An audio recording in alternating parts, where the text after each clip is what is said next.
Bulldozers rolled across my cornfield at dawn, ripping through soil my grandfather farmed, while Karen supervised with a triumphant smirk. "This runway belongs to the HOA now," she shouted, waving a forged vote she swore was legitimate and binding. I was Michael Torres, 44, Deputy Director at the FAA, married to Elena, raising 2 kids on this quiet farm. Our HO, Ridgeview Meadows, had always felt harmless: potlucks, holiday lights, minor squabbles over fence paint colors and mailbox styles. Karen Whitfield became president last spring, promising order and prestige, though neighbors whispered she craved control more than community. She'd already forced 2 families to repaint homes and find a widow for unapproved rose bushes near her mailbox. My 12 acres bordered the neighborhood, technically outside HOA jurisdiction, though Karen never seemed to respect boundaries or property lines.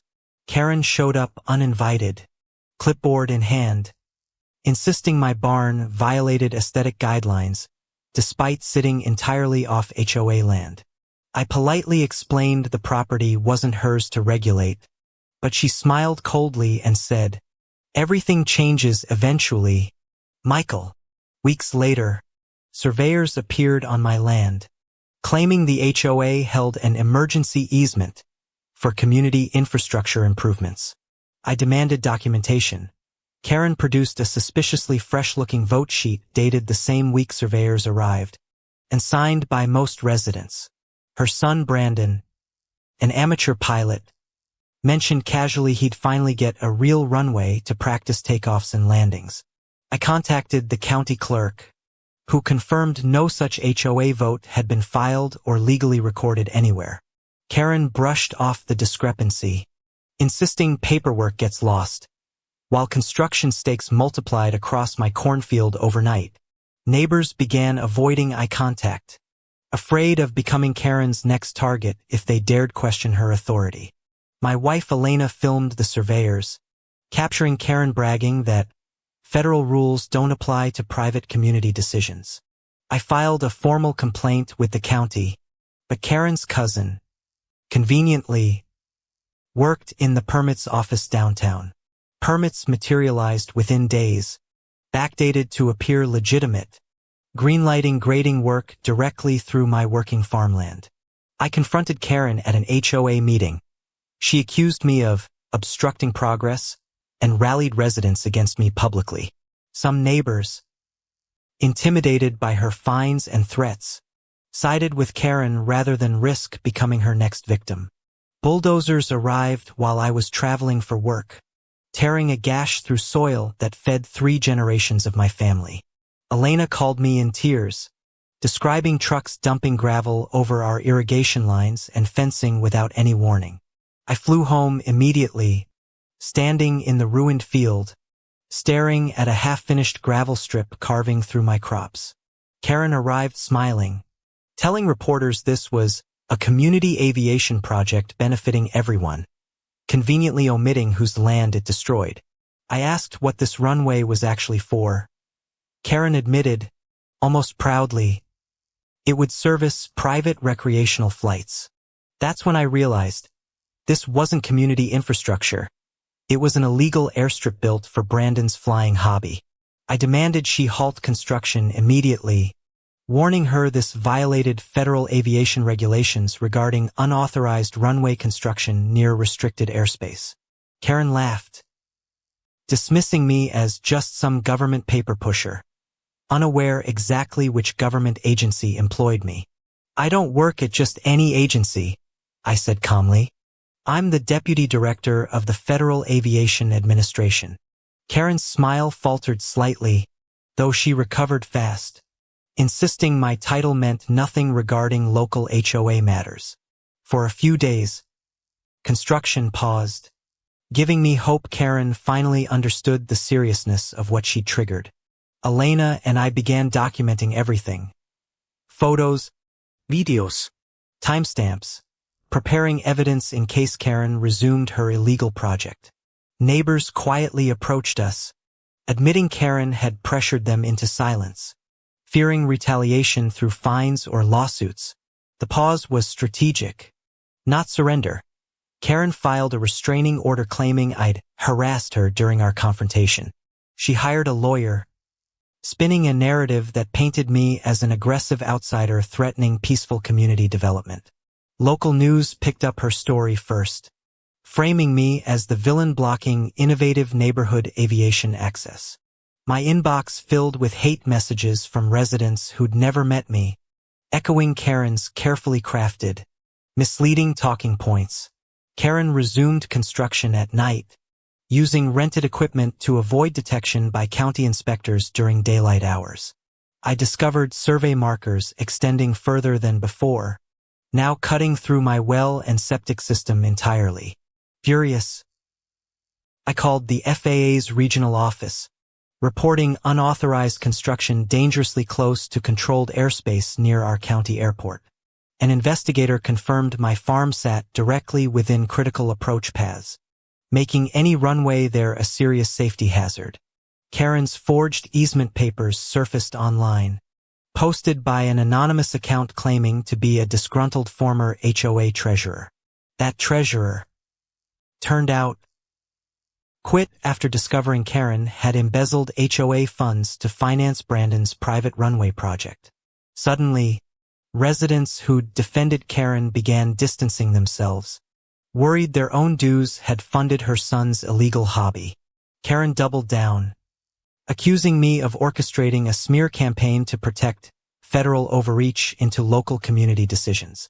She showed up at my property again, this time with Brandon, demanding I cooperate before things got complicated. Brandon, nervous and clearly uncomfortable, admitted quietly he'd never wanted a runway, just his mother's approval and attention. That small confession cracked something open. Karen's entire crusade wasn't about community progress, but about controlling everyone around her. I recorded that conversation, adding it to the growing pile of evidence building against Karen's increasingly desperate manipulation. County inspectors finally arrived unannounced, discovering unpermitted grading, buried utility damage, and construction debris scattered across protected wetlands. Karen tried bribing an inspector, offering landscaping services in exchange for overlooking violations discovered across my property. The inspector refused, reporting the bribery attempt immediately, adding federal charges to Karen's already mounting legal troubles. I received a call. The FAA would formally investigate, given the airstrip's dangerous proximity to regulated flight paths. Karen scrambled to delete records, but Elena had already backed up everything: emails, photos, timestamps onto secure external drives. The HOA board, panicking, scheduled an emergency meeting, distancing themselves from Karen's unauthorized decisions and financial mismanagement.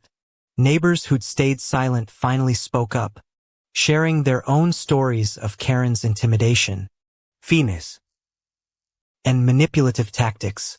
I stood before the packed meeting room, presenting evidence: forged votes, embezzled funds, and dangerous unpermitted construction. Karen's lawyer quietly excused himself mid-meeting, realizing defending her forgery and bribery attempts was no longer feasible. Karen stood alone, face pale, as residents murmured, finally seeing the manipulation behind her polished community president persona. County officials announced immediate charges: fraud, embezzlement, illegal construction, and attempted bribery of a federal safety inspector. The FAA officially condemned the airstrip, citing severe risks to aircraft using nearby controlled approach corridors during regular flights. Karen tried one last desperate move, blaming Brandon entirely, claiming she'd only wanted to support her son's dreams. Brandon, humiliated, finally spoke publicly, admitting his mother forged his signature on permits he'd never actually seen. That admission sealed her fate. Forgery involving a minor's signature added additional criminal charges to her already lengthy list. Police arrived at the meeting, escorting Karen out as stunned neighbors watched her reign of intimidation finally collapse completely. The HOA board voted unanimously to remove Karen permanently, appointing a transparent, community-elected committee to replace her authority. Elena squeezed my hand as reporters, once hostile, now asked for our side of this astonishing, satisfying reversal. I explained calmly that federal aviation safety wasn't negotiable, regardless of any HOA's misguided ambitions or personal vendettas. The county ordered Karen to personally fund full restoration of my farmland, irrigation, septic system, and damaged wetlands. Watching her write that first restitution check, I felt something close to justice. Finally, after months of quiet devastation, Karen faced multiple felony charges, including fraud, embezzlement, forgery, and attempted bribery of a federal government official. Brandon, distanced from his mother's chaos, later apologized personally, admitting he'd wanted to fly, not destroy anyone's livelihood. Slowly, our HOA transformed. New leadership prioritized transparency, honesty, and genuine community input over unilateral, controlling decision-making. 6 months later, my cornfield flourished again, green rows replacing the scarred gravel strip Karen once proudly unveiled.